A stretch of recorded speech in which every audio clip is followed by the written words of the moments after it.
Que votre parole soit oui, oui, non, non. Ce qu'on y ajoute vient du malin. Matthieu, chapitre 5, verset 37. Pourquoi ce verset est un verset clé de la Bible ? Parce qu'il reflète la droiture et l'engagement de Jésus. Le monde d'aujourd'hui est conduit par le fléau de la tolérance, du postmodernisme, qui prône que chacun a sa propre vérité. Jésus n'est pas tolérant. Il est compatissant, il est amour, juste, bon, saint, bienveillant. Il est Seigneur, mais il n'est pas tolérant. Avec Christ, c'est oui ou c'est non. Il ne tergiverse pas et il réalise la volonté de son Père en se positionnant selon la vérité divine qui dit oui ou non dans l'obéissance à la parole de Dieu. Il n'a pas un pied là et l'autre ailleurs. Il ne navigue jamais entre deux eaux. Ce qui est capital dans ce verset, c'est sa seconde partie. Ce qu'on y ajoute vient du malin. En d'autres termes, cela ne peut être que oui ou non, mais pas oui et non. Pas de demi-mesure, pas de compromis, pas de doute, pas d'hésitation. C'est oui ou c'est non. Car entre le oui et le non, ou après et avant le oui ou le non, c'est le malin qui nous influence pour nous mettre en position de déséquilibre et de faiblesse.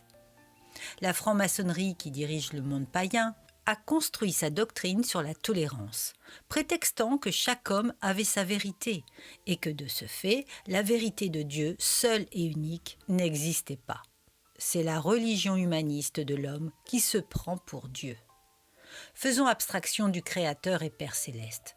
L'état de notre société aujourd'hui, avec ses valeurs de tolérance, est le reflet d'un monde qui court à sa perte. Les gens prennent de moins en moins de décisions. Ils sont devenus esclaves d'une manipulation où chacun a sa vérité. De fait, plus de vérité absolue, et dans un cataclysme d'incompréhension croissante, c'est l'émergence de la tolérance qui crée un monde en guerre d'opposition permanente. En tant que disciples de Christ, nous marchons à contre-courant face à cette pensée diabolique. Nous nous appuyons sur la parole de Dieu, la parole de la vérité, qui ne transige pas, qui est la seule et unique vérité. Nous ne nous positionnons pas selon nos pensées charnelles, mais selon la vérité de Dieu qui nous dit « que ton non soit non et que ton oui soit oui ». Nous sommes dans une attitude d'obéissance, dans une attitude de foi inébranlable qui nous évite de tomber dans le piège de la tolérance. Car seule la vérité de Dieu qui est parfaite et non humaine permet de dire oui ou non avec certitude. Car il est Dieu, juste, saint et tout-puissant.